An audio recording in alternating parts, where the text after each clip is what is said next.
I've had a number of roles in United Response, and so I've gone from being a practice leader myself, someone who's a manager of services, so developing services and looking at ways of actually making, it was a day service actually when I started working, to try and make that something that was much more than people just going and having respite for the day, and again having real opportunities, really connecting to their community and making every moment of that count really for people.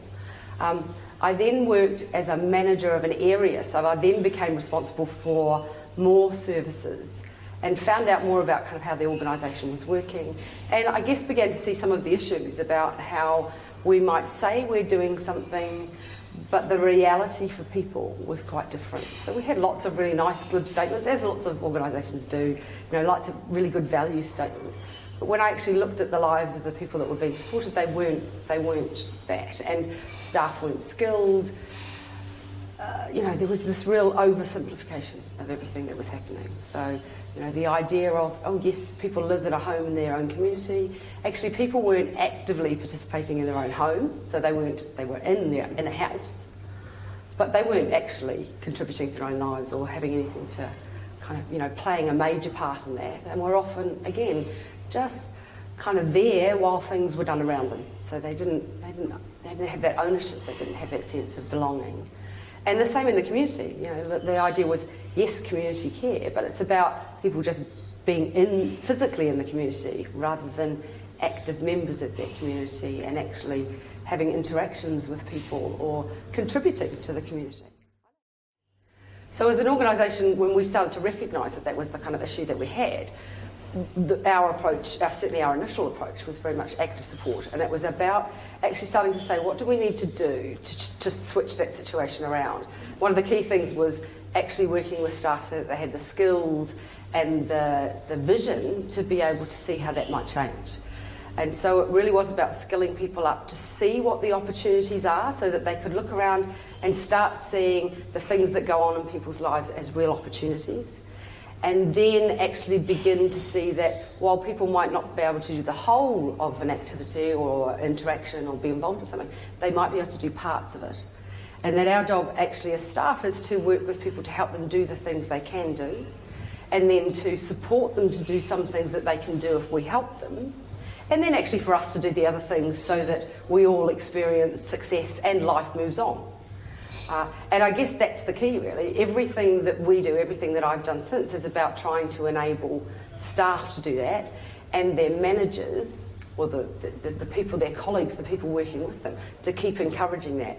So as you find one thing that works, you share that, and then you find another opportunity, and you all learn from each other, so that actually support improves and people's lives improves progressively over time. So that, I've seen huge differences in people's lives where actually, everything's going on around and people are actually just pretty much sitting in front of the television all day while things happen, to actually people being very active in their own life. And actually, like the rest of us, only having a short amount of time of the day where actually you're sitting in front of the television, where often you're not even watching it, you're just chilling out. But actually, that switching over of getting people really engaged. And it changes staff's attitudes to people, it changes people's belief in themselves and their own confidence, and it changes the public's perception of people as well, because they stop seeing people as those people that are being looked after and we should all be nice to, but they're just in the community, to actually people who can contribute and people who can engage. And so it has a huge impact on people's lives. I think what you need to do as organisations is actually have a vision. You need to know what it is that you want, then you need to communicate that really clearly, and you need to commit to it as an organisation. And then you need to work out exactly what needs to happen to really make that happen. So you need to work it out from the vision statement through to what does a team member actually have to do, and what do they have to know, and then you have to change your systems and your approach to make that work. Sometimes that means you need external help to do that. Actually, sometimes it just means you need clarity and you need to start thinking about it clearly as an organisation. But it has to run right through the whole organisation. I think that's the key. Okay. So I worked in a service, I was involved in a service where when I had a look at what was going on, the significant thing that I saw was just that it was unpredictable and that it was chaotic. So staff and people with support didn't have any idea of what was really happening. And it felt like for lots of people that was exactly what they were crying out for.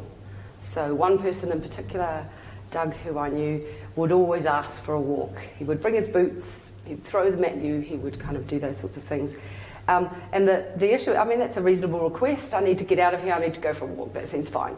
But the difficulty with that is when you're working in chaos or when you're living in chaos, actually that's quite difficult to do. So staff weren't able to free themselves up automatically to do that. The only way to deal with that was actually to introduce a level of structure and predictability that was quite detailed. So actually quite a lot of work into planning how all of the people being supported in that service were going to be supported, when, where, who was going to support them, how the staff were going to be spread kind of across that.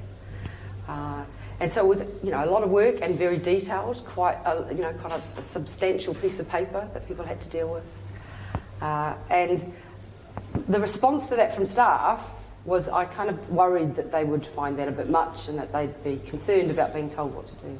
In general, people were just very happy to know, to finally kind of have someone else work that out, because they felt like they had to make those decisions every day, those moment-to-moment decisions about what was right, and that was too hard for them to do. And the result for people was really significant, in that it made a huge difference. So for this guy in particular, who'd been presenting high levels of challenging behaviour, that dropped within weeks of actually having a system that said, yes, you can go for a walk at 11 o'clock and 3 o'clock every day.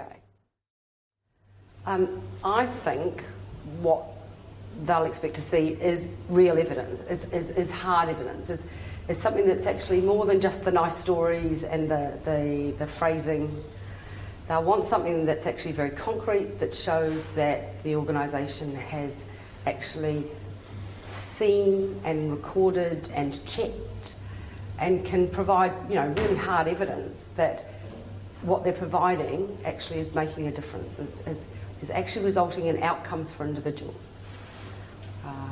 So that, and it will have, there'll have to be systems that it's more than just pieces of paper. It will have to be backed up by a kind of a reliability and a rigour that means that it's real and that it can be questioned.